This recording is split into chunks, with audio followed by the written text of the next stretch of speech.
Well, I'm one of those guys that can trace family roots here in New Mexico back to 1598, and I was born and raised in Las Cruces.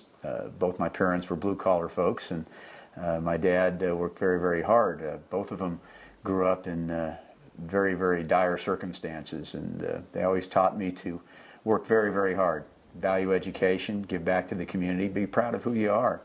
And had the opportunity to, was really blessed to have the opportunity to have graduated from the Las Cruces public school system, graduated from Cruces High, and then went off to Washington, D.C. to Georgetown's School of Foreign Service. I was blessed to have had the opportunity to have worked my way through college and law school working for Congressman Skeen. And when I was working for Congressman Skeen, really understood the value of service to constituents, being responsive and listening. And in many ways, Mr. Skeen was my political mentor, and I was very, very lucky to have that opportunity.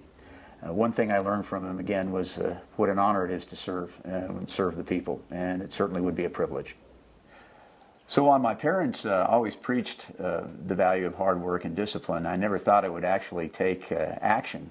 Back when I was about 11 or 12, I was waiting for my dad at the dinner table with my mom, and he came to the dinner table and quietly told us he'd been laid off. Didn't know exactly what it meant at the time, but he explained what being laid off meant.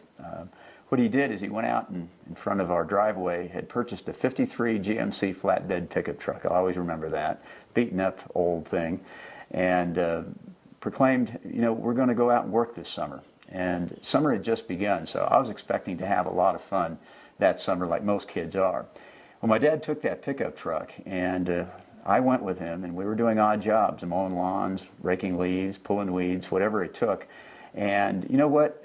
That summer, ironically, at the time I couldn't stand, but I remember that very fondly now because I remember that we could rely on ourselves. We could work hard, and we could make it. My dad got called back to work later that year, and everything worked just fine. But what sticks with me is that we didn't panic. We relied on our instincts, and we relied on our hard work. And I'll always appreciate that lesson that my folks taught me that summer.